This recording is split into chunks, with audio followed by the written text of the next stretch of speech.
Alright, what's going on, guys? Trey back again here bringing that video. This one's going to be talking about Junior dos Santos versus question mark. We don't know who's going to be facing Junior dos Santos at UFC 146. The logical choice was Frank Mir, and Dana White has said, nope, it's not going to be Frank Mir, it's not going to be Cain v. Me personally, I don't want to see Velasquez versus JDS again. I don't want to see it because the first match was ended so quickly.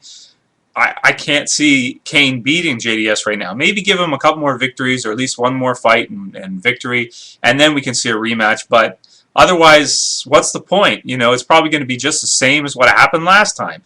Is there any reason to believe that it wouldn't be?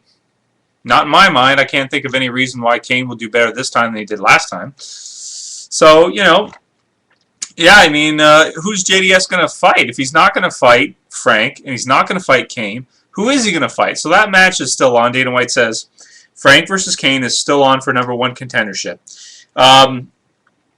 So who's it going to be?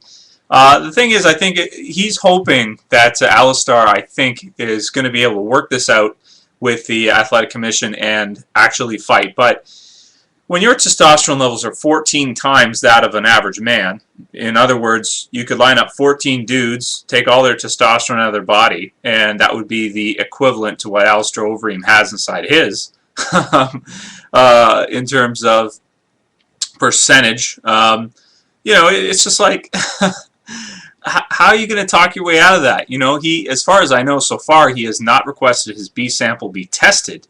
So it's like, okay, so if you're not going to have your B sample tested, how are you going to fight? You know, like, there's just, I don't see it. Unless they allow him, for some reason, they allow him to retest again, then maybe Dana White got on the phone with Keith Kaiser and was like, please, please, please, please, please, let him retest again, please, or something. I mean, I don't know, but just to me, it seems to be the type of situation where Alistair should not be fighting JDS, period, because the time frame of him and his training and his test levels being through the roof like that is too close to the fight. Regardless of whether or not they test him a week before the fight, it doesn't matter, because the thing about it is that the damage is already done. You know, Alistair's already put on that extra muscle. He's already put on all the, you know, done all the training with the juice. The benefits are there. That's why, you know, these guys do it. If these guys lost all the benefits of it as soon as they stopped taking it on their off cycles, then they wouldn't do it, because they do get tested before their fights and after. So to me, that doesn't make sense. It's like, okay, well, you know, even if he tests, you know, fairly clean, or, you know, 3-1, 4-1, something like that, before the fight, like a couple weeks before the fight, that doesn't matter. The damage is done. It's an unfair fight already, because he's already been training with this stuff for so long. He's gotten the benefits of it, you know. And even if he off cycles right before the fight, it doesn't change anything. It doesn't matter, you know. So I don't see that as being a possibility. So who's JDS going to fight? If it's not going to be Alistair, if it's not going to be Cain v. or Frank, who's it going to be? I don't know. Maybe they're going to cancel it and pull JDS off the card. That might be the best way to go if you're not going to have him fight Frank. I personally thought Frank would be the next best choice to go up against him. Who else is there out there? Shane Carwin. But last time Shane Carwin fought JDS, it was a massacre. So I don't think many of us want to see that. I don't want to see that again, personally. I probably won't even watch that again. Why is it going to... What reason do I have to believe it's going to be any different than last time? You know? Just none. I'd like to see what could happen. Josh Barnett, come on in. Have Josh Barnett face JDS. Oh, then, phew, that would be sick, man. That would be sick. Or Daniel Cormier, have him come in. One of those two guys. Maybe Bigfoot, have Bigfoot face JDS. That'd be a fun fight, because Bigfoot's got a jaw like this. So it's not going to be easy for JDS to knock him out. And Bigfoot could actually, potentially, has a chance to win that fight.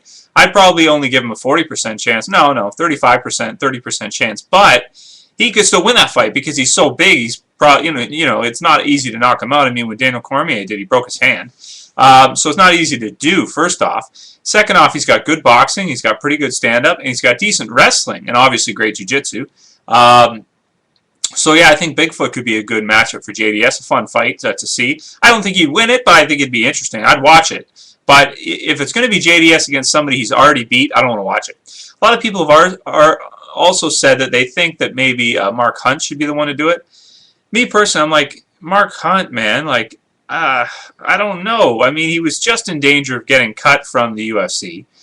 He beat, yeah, he's on a 3-fight winning streak. He beat Czech Congo. He knocked him out. He's been doing pretty good lately, but he's, I don't know. Could they put him in there against JDS? Yeah. But would it make sense? Not really, because then, you know, does he deserve a chance more than Frank Mir? No. Hell no. So, you know, I really don't know what they're going to do. I think the best decision now, if it's not going to be Alistair and it's not going to be Frank Mir, call up Josh Barnett. Get him in here. Get Josh Barnett over here. That's what we want to see. Or Daniel Cormier, preferably Josh Barnett. Maybe Bigfoot. I can see that. Mark Hunt, I don't think so. I don't think Mark Hunt's a good choice. Brock Lesnar would be cool, but he's already signed with the WWE. We know that. So obviously Brock's not going to be able to come over and do a fight. I would be down for that, though. If Brock Lesnar came, they were able to, you know, if Dana White called up Brock Lesnar and was like, please, can you fit it in? Can you fit it in somehow?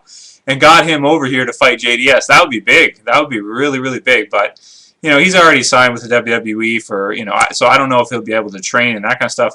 Although he's not going to be doing too many WWE events. It's only going to be a couple a month or a few a month type thing. So, yeah, so that's that. Who is Junior dos Santos going to fight if it's not Frank Mir? Trev says the best choice is Josh Barnett. Do I think it's going to happen? No. I think he's probably going to put in Mark Hunt or Bigfoot or somebody like that, and it's just going to be lackluster. Brock Lesnar, probably not, because he's with the WWE. Who else is there? I can't think of anybody. Let me know what you guys think. If there's an opponent out there that you can see coming in to fight JDS, let me know who it would be and who you would choose. Trev's choice is Josh Barnett.